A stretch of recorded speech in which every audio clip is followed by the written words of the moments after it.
말씀으로 들어가겠습니다. 시편 1편은 시편 전체의 도입과도 같은 역할을 합니다. 시편 전체의 제목이라고도 할 수 있을 만큼 시편 1편이 갖고 있는 내용은 굉장히 중요합니다. 특히 시편 1편은 복 있는 사람들이 갖고 있는 삶의 특징, 그리고 그들의 결과적인 모습이 어떠한가를 기록하고 있고, 악인들의 삶의 모습의 특징이 어떠한가, 그리고 그런 악인들의 삶의 결과가 궁극적으로 어떻게 되는가에 대해서 오늘 성경은 기록하고 있는데, 우리가 여기서 좀 먼저 하나 짚고 넘어갈 것은 뭐냐면, 분명히 악인의 삶을 우리는 사실 갖고 있다라고 하는 거예요. 그럼에도 불구하고 우리에게는 본질이 뭐냐? 복 있는 사람의 본질을 갖고 있어요. 그래서 우리는 언제나 악인들의 습관을 버리고 복 있는 삶의 습성을 내 삶 속에 채우기 위하여 애를 써야 됩니다. 오늘 본문은 그것을 가르치고 있는데, 여기서 하나 분명히 알아야 될 것은 오늘 시편 1편에서 말하고 있는 의인들의 삶을 우리는 온전하게 살아갈 수 없다라고 하는 거예요. 그러나 시편 1편은 우리는 부족하지만, 우리는 온전하지 않지만 궁극적으로 온전한 의인의 삶을 살아내신 누구? 예수 그리스도. 그분을 향한 분명한 삶의 모습이 여기 투영되어 있어요. 그분만이 사실은 온전한 의인의 모습을 갖고 있고, 우리는 예수 그리스도의 은혜로 말미암아 의인이라고 하는 본질을 갖게 된 자예요. 그렇기 때문에 아직 남아있는 악인의 삶의 특성들을 계속해서 어떻게 돼요? 버리는 싸움을 해야 되는데, 오늘 시편은 그 버리는 싸움에서 우리는 승리해야 된다. 근데 좀 더 나아가면 승리할 수밖에 없다. 왜 그러느냐? 이제 그 이유가 담겨 있는 거죠. 그래서 시편 1편은 중요합니다. 본문으로 좀 들어가 볼까요? 1절 다 같이 읽어보겠습니다. 시작. 복 있는 사람은 악인들의 꾀를 따르지 아니하며 죄인들의 길에 서지 아니하며 오만한 자들에 앉지 아니하고. 자, 저를 보십시오. 시편 1편은 우리가 거의 외우시는 사람도 많을 거예요. 복 있는 사람은 어떤 사람이냐? 악인들의 꾀를 따르지 않는 사람이고, 자, 죄인들의 길에 서지 않는 사람이고, 오만한 자들의 자리에 앉지 않는 사람이라고 우리는 이해가 돼요, 안 돼요? 되죠? 자, 그러면 이렇게 질문해 볼게요. 악인들의 꾀를 따르면 복 있는 사람이 아닌가요? 질문이 좀 헛갈리시죠? 두 번째, 죄인들의 길에 서 있으면 복 있는 사람이 아닌가요? 참 대답하기가 애매하죠? 세 번째, 오만한 자들의 자리에 앉아 있으면 복 있는 사람이 아닌가요? 아니라고 할 수도 없고 그렇다고 할 수도 없고. 자, 중요한 건 이겁니다. 사람 중에 온전하게 악인들의 꾀를 따르지 않을 수 있는 사람이 있을까요? 사람 중에 죄인의 길에 온전하게 서지 않을 수 있는 사람이 있을까요? 사람 중에 오만한 자들의 자리에 온전하게 앉지 않을 수 있는 사람이 있을까요? 중요한 건 없다라고 하는 거예요. 누구밖에 없어요? 예수 그리스도밖에 없어요. 우리는 악인들의 꾀를 따르지 않고 싶은 거지, 우리도 아직까지 삶의 흔적을 구석구석 찾아보면 악인들의 꾀를 따르는 모습이 얼마나 많은지 몰라요. 죄인의 길에 서지 않고 싶어요. 정말 기도하면서, 주님, 내가 왜 이렇게 죄인들의 길을 좋아합니까? 그 길에 서 있고 싶지 않습니다. 날마다 부르짖어도 또 되돌아보면 우리의 삶에는 죄인의 길에 섰던 흔적이 너무나 많아요. 그래서 부끄럽죠. 그리고 오만한 자들의 자리에 앉지 않고 싶죠. 그 자리에 왜 누가 앉고 싶겠어요? 성도라면. 근데 그런 자리에 앉아있는 우리들의 모습을 보게 되는 거죠. 그렇기 때문에 시편 1편 1절을 이렇게 이해하시면 안 돼요. 복 있는 사람이 어떠한 사람이냐? 악인들의 꾀를 따르지 않는 것이 조건이 되어 이 조건에 충족할 때 복 있는 사람이다, 이런 식으로 이해하면 안 됩니다. 우리는 그럴 수 없는 사람이기 때문에. 히브리어 성경으로 보면 첫째, 여기 복 있는 사람은 할 때 이 구절 중에 아슈레라고 하는 말이 가장 그 단어가 앞에 나와 있는데, 이 단어는 복되다라고 하는 거예요. 근데 이것이 감탄형이에요. 선포하는 것과 같아요. 아, 참 복되다. 아, 참 복된 사람이에요. 높이고 선포하는 거예요. 그래서 놀라는 거죠. 감탄스러워. 복되다. 정말 복되다. 이러이러한 사람은, 이러이러한 사람들 참 복되다 이거예요. 그러니까 뭐 해서 복된 것이 아니라 이런 모습을 보니까 복되다는 걸 알게 되는 거예요. 확신하는 거예요. 그러니까 이것이 그래서 감탄형으로 되어 있다라고 하는 건데, 복되도다 뭐뭐하는 사람들의 모습을 보니 참 복되다. 이게 뭐냐면 정말 행복한 사람, 행복한 상태에 있는 그 상황, 모습, 그것을 선포적으로 선언하면서 그 선포를 듣는 사람들이 부러워하도록 하고자 할 때 쓰는 표현법이. 그러니까 복되다. 이런 사람들은 참 복되다 할 때 그래? 그럼 나도 그런 사람 되고 싶어. 나도 그렇게 살아가고 싶어. 이러한 부러움, 이러한 좋은 선한 욕심이 우리들의 마음 안에 어떻게 하라고? 일어나기를 바라는 마음으로 시작된 선포형의 문장이라는 거예요. 그래서 복되다. 어떤 사람이 복되냐? 악인들의 꾀를 따르지 아니하려고 부단히도 애쓰고 있는 사람이 복되다. 죄인들의 길이 얼마나 악한 것인가를 알고 그 길에 서지 않으려고 부단히도 애쓰는 사람이 복되다. 오만한 자의 자리가 하나님이 얼마나 싫어하는 자리인지를 알고 그 자리에 안 앉아 있으려고 무단히도 애쓰는 그 사람이 어떻게 해요? 복되다. 이 얘기를 하는 거예요. 그래서 1절은요, 복된 사람, 복 있는 사람의 특징을 설명할 때 먼저 뭐뭐하지 않는 사람이라고 해서 좀 소극적인 차원의 모습, 성격을 지금 이야기를 해주는 겁니다. 근데 우리는 어떤 성향이 하나 또 있냐면, 그러면 악인들의 꾀를 따르지 않는다는 게 뭔가? 죄인들의 길에 서 있는다는 게 뭔가? 오만한 자리에 앉는다는 게 뭔가? 이걸 세분화해서 이거는 무슨 의미 이렇게 구별하고 싶은 생각이 들어요. 물론 죄인들의 길은, 악인의 꾀는, 오만한 자리는 이런 거다. 그 특징의 주된 초점을 설명할 수는 있어요. 그러나 오늘 시편 기자는요, 그 죄인들의 길이 뭔지 아냐? 오만한 자의 자리가 뭔지 아냐? 악인들의 꾀가 뭔지 아냐? 이것을 하나하나 설명해서 드러내려고 하는 의도가 아니라, 하나님이 싫어하는 것이 악한 것이고 하나님이 기뻐하지 않는 것이 악한 것이며 사단이 즐거워할 만한 일이 악한 것인데, 그런 것이 얼마나 악한 것이고 그 길을 가면 안 된다는 것을 강조하기 위해서 어떤 반복적인 강조법을 지금 쓰고 있는 거예요. 그러니까 똑같은 거라고 보셔도 상관없어요. 악인들의 꾀나 죄인들의 길이나 오만한 자의 자리나 다 뭐예요? 하나님이 싫어하는 거예요. 하나님이 기뻐하는 가치와 충돌되는 거예요. 세상에서 성공하는 법칙이고 나 혼자 살아남는 방법이고 이런 것들 있죠. 하나님이 기뻐하지 않을 만한 세상의 가치, 세상의 경향들, 성공주의, 인본주의, 세속주의 이런 등등등. 그래서 사단이 그래 너 잘한다, 어이구 잘한다 이럴 만한 것들 있죠. 교회 안에도 수없이 교묘하게 파고 들어와서 신앙을 왜곡시키고 있는 그런 것들. 그런 것들이 다 뭐예요? 악인의 꾀예요. 죄인의 길이에요. 오만한 자의 자리예요. 그런 것들을 어떻게 하라고요?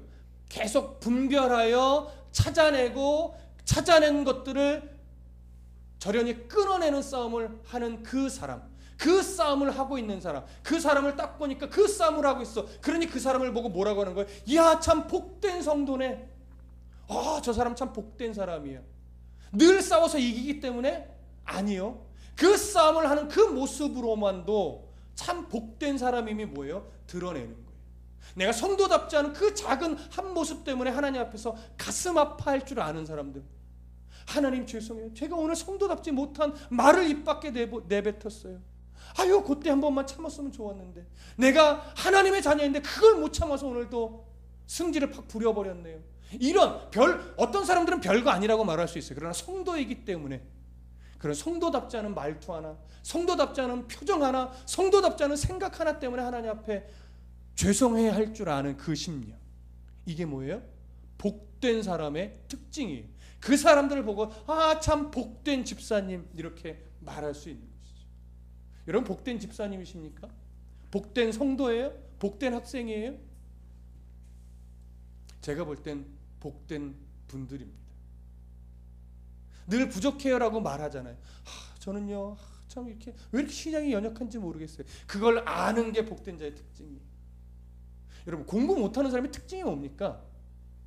뭘 모르는지를 몰라요. 그건 공부 못하는 사람의 특징이에요. 공부 잘하는 사람, 그리고 공부를 잘할 가능성이 있는 사람은 뭐예요? 뭘 모르는지를 아는 사람이죠. 이 진리를 학생 때 제가 터득했으면, 그때는 뭘 모르는지를 모르겠더라고요. 진짜 중고등학교 시절 돌아보면 지금에 와서 보니까 이런 건데 그렇습니다. 신앙도 똑같습니다. 무엇이 하나님이 기뻐하시는 것인가를 알고 무엇이 하나님이 싫어하는 것인가를 알게 될 때 신앙이 자라는 것이고요. 그때 하나님이 기뻐하시는 삶을 비로소 살아갈 수 있게 됩니다. 그러기 위해서 2절은 이렇게 말합니다. 2절 다 같이 볼까요? 2절 함께 읽습니다. 시작. 오직 여호와의 율법을 즐거워하여 그의 율법을 주야로 묵상하는도다. 자, 2절은 적극적인 특징인데 누가 복된 사람이냐에 여기에 또 걸려 있는 거예요. 누가 복된 자냐? 누가 복된 자의 특징을 갖고 있는 거냐? 2절 여호와의 율법을 뭐예요? 즐거워하는 사람이라는 거예요. 여호와의 율법은 오늘날로 이야기하면 이렇게 말할 수 있어요. 여호와의 가르침 또는 성경의 말씀, 이거죠. 근데 이것을 즐거워한다는 것은 뭐냐면 내가 듣고 싶은 구절만 듣고 내가 듣고 싶은 말씀만 들어 기뻐하는 것이 아니라 어떠한 말씀이든지 하나님의 말씀이라면 내가 기꺼이 아멘하고 화답할 줄 아는다는 거예요. 나를 위로하는 말씀만 좋아하고 잘 될 거야 라는 말씀만 좋아하는 것이 아니라 너 그렇게 신앙생활하면 안 돼 라고 나를 책망해주는 그 말씀까지도 아멘으로 받을 수 있는 거예요. 우리의 신앙의 책망을 받고 우리의 신앙의 교정을 받고 말씀의 지팡이로 이렇게 너 지금 잘못 가고 있다고 목자의 지팡이로 매맞을 수 있는 것. 그래서 열왕기서에 말하고 있는 것처럼 사무엘서인가요? 사람의 매와 인생의 채찍을 하나님이 대실 때 이것이 하나님의 나를 위해 되는 매구나, 나를 위해서 되는 채찍이구나, 이걸 알고 주여 감사합니다, 오늘 나를 매를 대주셔서 감사하고 채찍을 대주셔서 감사합니다라고 믿음의 고백을 할 수 있는 그 사람, 그것이 뭐예요? 그것이 복된 자의 특징인 거예요. 근데 복되지 않은 사람은 뭐냐면 하나님이 매를 쳐도 그게 하나님의 사랑의 멘지를 모르고 왜 이러세요 하나님 하고 원망과 불평밖에 못하는 사람은 아직 지혜롭지 못한 것이고 아직 복된 자의 특징을 갖고 있지 못한 거예요. 복된 자는요, 내가 왜 맞는지를 알아요. 하나님이 왜 안 주시는지를 안다고요. 왜 하나님이 더디 주시는지를 안다고요. 그래서 쓸데없는 때를 안 써요. 여러분, 신앙을 이렇게 보지 마십시오. 종종 이렇게 말씀하시는 분이 있어요. 기도라는 건 주실 때까지 기도하는 거야. 주실 때까지 때 쓰면 응답받아. 여러분, 그건 반밖에 안 맞아요. 주실 때까지 때를 쓴다는 건 어떤 의미로 이해해야 되냐면 하나님의 때를 기다릴 줄 아는 신앙일 때 그 말이 맞는 것이고, 하나님은 때 쓴다고 주시는 분이 아니에요. 성경 분명히 말해요. 먼저 그의 나라와 의를 구하라. 그리하면 이 모든 것을 너희에게 더하여 주시겠다. 이게 뭐예요? 내가 뭐가 필요한지 어느 때 줘야 되는지 다 안다는 거예요. 네가 구할 것은 하나님의 나라와 의를 위한 것을 구하라는 거예요. 가족들의 구원을 위해서 구하고, 지역을 위해서, 이웃을 위해서, 복음이 필요한 자를 위해서, 그것을 위해서 우리가 구하면 나의 필요한 것은 한 번만 구해놔도 하나님이 다 안다. 마음으로만 품어도 신음에도 응답하시는 하나님. 근데 그 신앙을 자꾸 이렇게 바꾼다고요. 끝까지 때를 써봐, 금식해봐, 40일 금식하면 더 잘 들어주실걸? 뭔 놈의 신앙이 그러냐고요. 왜 새벽에 정한수 떠놓고 빌면서 하나님께 기도하라고 그러지? 우리의 신앙은 그런 거 아니에요, 여러분. 하나님은 주기도문에서 말씀하셨어요. 하늘에 계신 우리 뭐예요? 아버지와의 관계에서 기도하라고요. 아버지한테 주실 때까지 때 써야만 아들한테 줘요? 아니요. 때 안 써도요, 저는 필요할 텐데 하면 말하지 않아도 줄 때 있어요. 근데 아무리 때 써도 야, 그건 너 필요 없어라고 아무리 때를 써도 안 줄 때가 있다고요. 근데 우리는 아버지와의 관계 속에서 하나님이 아니라 어떻게 해서든지 때를 써서라도 막 금식을 하고 목숨을 걸고서라도 막 받아내고자 하는 그런 신앙으로 자꾸 바뀌어요. 그건 잘못된 신앙이에요.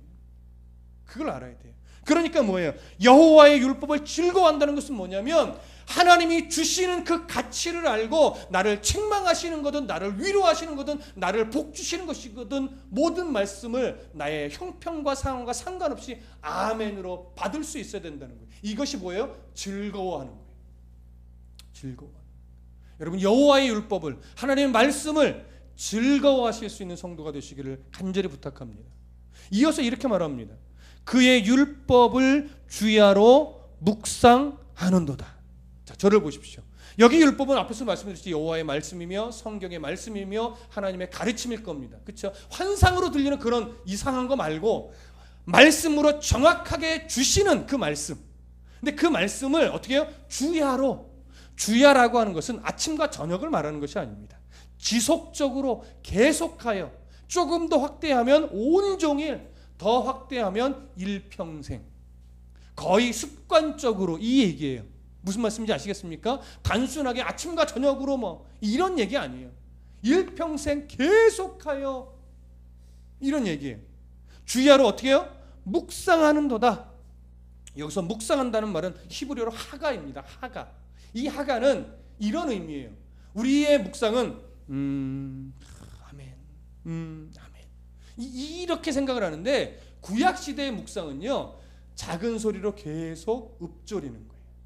계속 소리를 내서 부드럽게 소리를 내면 계속 내 입에서 뭐예요? 읊조리는 거예요. 그냥 단순한 중얼중얼이 아니라 말씀을 정확하게 생각하면서 읊조리는 거예요. 그러면서 읊조림으로 끝나는 것이 아니라 읊조리면서 그 의미를 마음에 계속 뭐예요? 새기는 거예요. 근데 또 거기서 끝나는 것이 아니라 그 마음에 새긴 그 말씀을 내 삶에 어떻게 해요? 적용하려고 부단히도 애쓰는 거예요. 여기까지가 성경에서 말하는 뭐예요? 묵상이에요. 그러니까 읽어서 성경적인 지식이 머릿속에 쌓이는 그런 감정적인 기쁨을 묵상이라고 말하는 것이 아니라 읽고 마음에 되새겨서 삶에 구체적으로 적용하려고 힘쓰고 애쓰는 그 모습, 그게 뭐예요? 주야로 묵상하는 거예요. 무슨 말씀인지 이해되십니까? 근데 우리는 오늘 아침에 뭐 회사 가기 전에 뭐 어디 가기 전에 내가 성경 오늘 묵상했어, 읽었어, 이거지. 말하자면 읽었어가 묵상이 돼버리고 있어요. 그게 틀렸다라는 거 아니에요.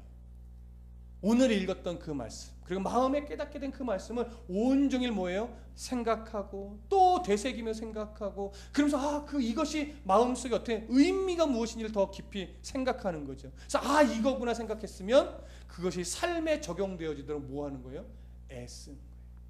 용납하라 했으면 오늘 내 마음에 용납이 안 되는 그런 상황이 벌어졌을 때 그래 오늘 말씀 용납하라 하셨지. 이렇게 하나하나 구체적으로 적용해 보는 거예요. 이런 삶을 살려고 부단히도 노력하는 사람이 뭐예요? 복 있는 사람이라는 거예요. 그 특성을 갖고 있는, 복 있는 자는 이런 특성이 있다라고 하는 것이죠.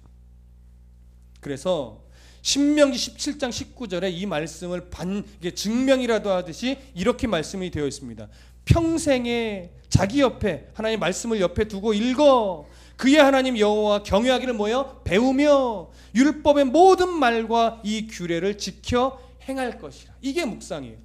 옆에 두고 읽어서 배우며 이 규례를 지켜 행하는 것, 여기까지가 묵상이라는 거예요. 이걸 아셔야 돼요. 그러니까 머릿속으로만 읽었다, 여기서 끝나면 사실은 묵상의 반도 못한 거죠. 여러분 그것을 아셔야 됩니다. 그것이 바로 2절까지. 그러니까 1절과 2절은 뭐예요? 복 있는 사람들의 어떤 소극적인 특징과 적극적인 특징을 지금 말하고 있고, 그것을 정리하면서 3절은 이제 복 있는 사람이 갖고 있는 궁극적인 결과가 어떻게 되느냐, 이것을 얘기하는데 3절 다 같이 읽어보겠습니다. 3절 시작. 그는 시냇가에 심은 나무가 철을 따라 열매를 맺으며 그 잎사귀가 마르지 아니함 같으니 그가 하는 모든 일이 다 형통하리로다. 자, 여러분 어느 단어만 유심히 보이나요? 형통만 보이시죠? 그러면 안 된다는 거예요. 그렇죠? 묵상은 그렇게 하면 안 돼요. 형통만 보이시면 안 돼요. 자, 첫 번째 이렇게 합니다. 시냇가에 심은 나무가 철을 따라 열매를 맺는데요. 잎사귀가 마르지 않는데요. 그런데 놀라운 것은 이 시편 기자가 글을 쓰는 이 지역, 팔레스틴이라고 하는 이 지역은요, 1년 강수량이 600mm밖에 안 돼요. 우리나라의 서울의 1년 강수량이 한 1300mm 정도 됩니다. 그러니까 반도 안 되는 거죠. 근데 그 600mm밖에 안 되는 그 비가 주로 우기철에만 있어요. 그러니까 건기우기가 거의 정확합니다. 그러니까 건기에는 정말 비가 안 와요. 우기에만 몰려서 오는데 그것도 600mm밖에 안 오고, 또 지형상 물이 잘 고이는 셈이 별로 없어요.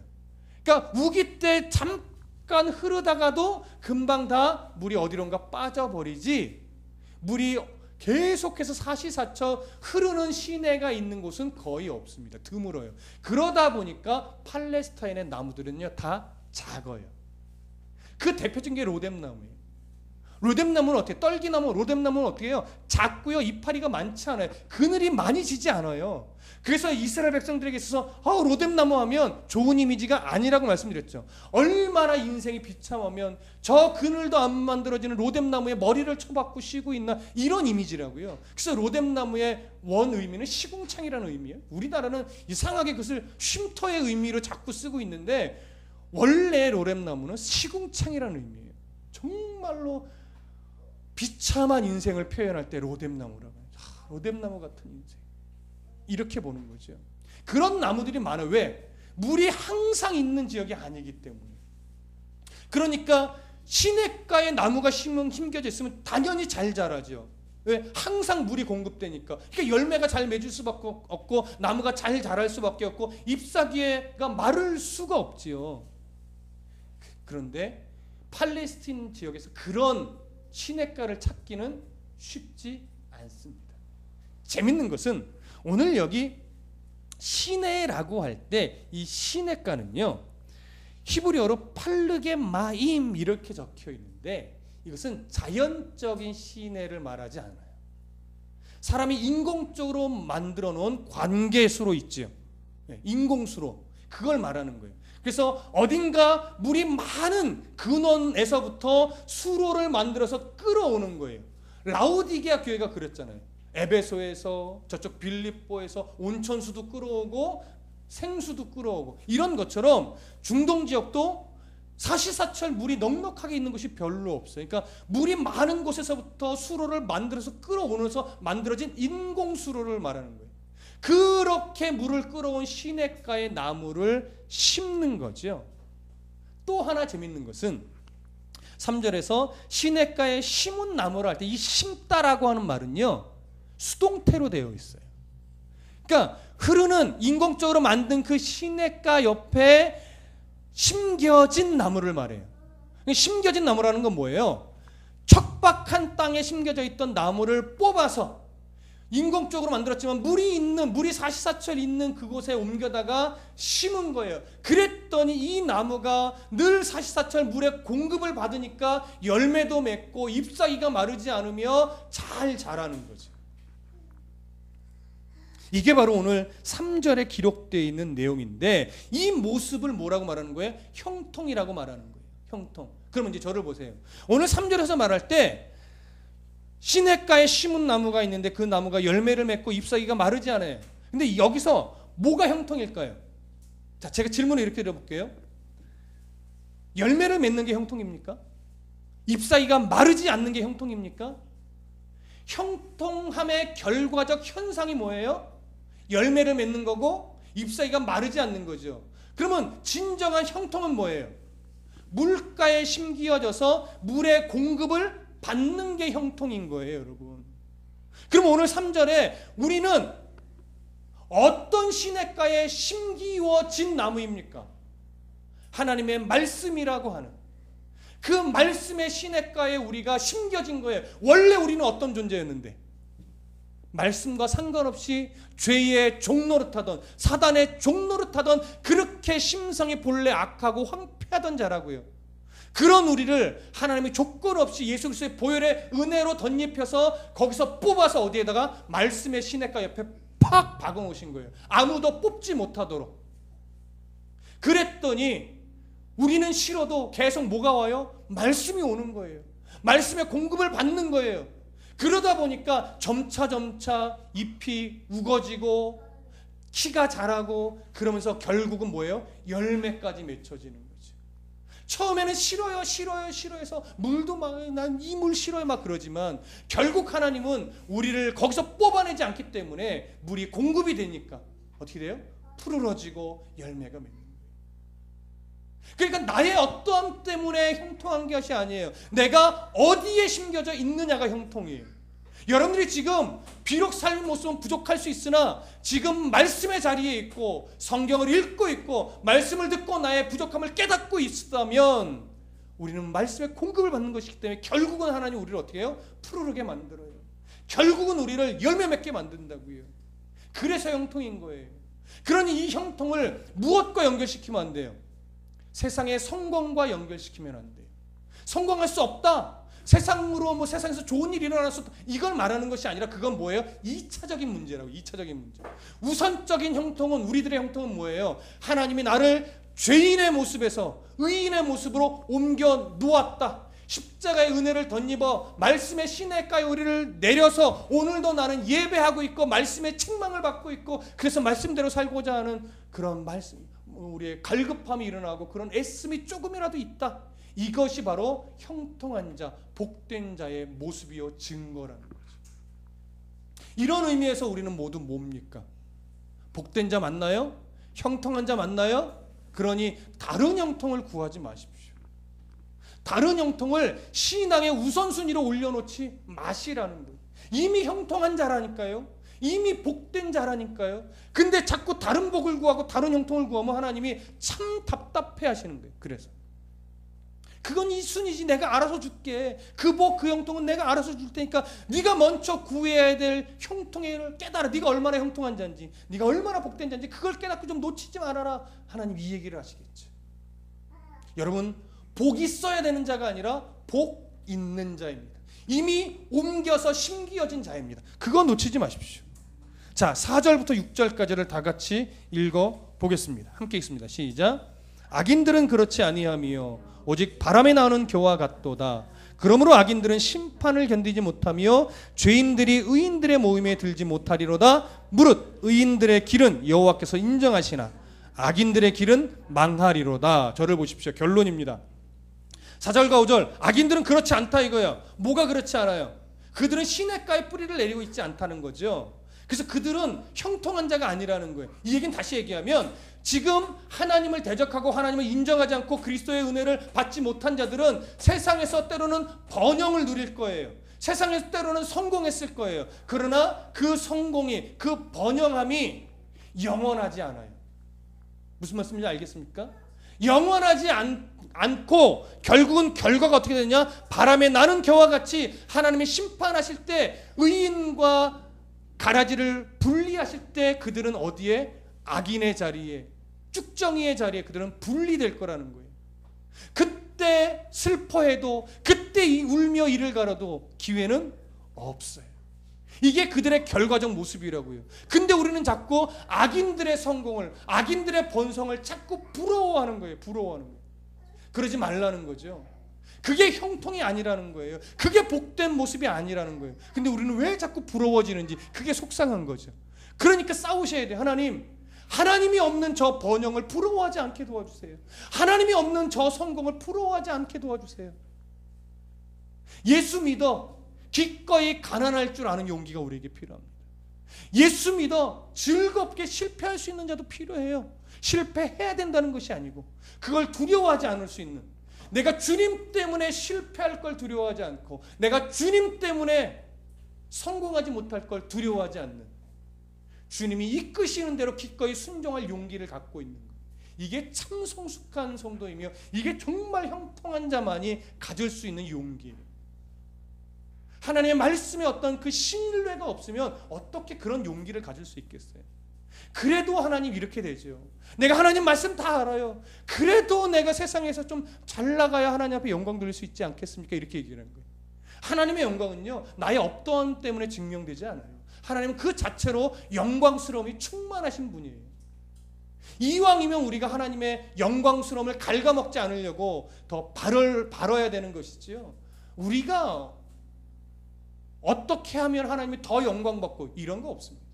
하나님 그 자체로 충분히 영광스러운 분입니다. 그래 보십시오. 6절. 무릇 의인들의 길은 여호와께서 인정하시나 악인들의 길은 망하리로다. 의인들의 길이라는 건 이렇게 생각하면 됩니다. 내가 살아나가는 흔적. 그게 의인의 길이에요. 그러면 내가 살아가는 흔적이 완벽해서 하나님이 이제 인정해요? 그거 아니죠. 내가 살아가는 흔적이 비록 연약하고 부서지고 수없이 넘어지고 하나님은 원망한 적도 많은 흔적이 가득하지만, 그러나 하나님이 내 삶을 인정해 주시는데, 여기서 말하는 인정이라는 것은 뭐냐면요, 인격적인 관계 안에서 안다라고 하는 거예요.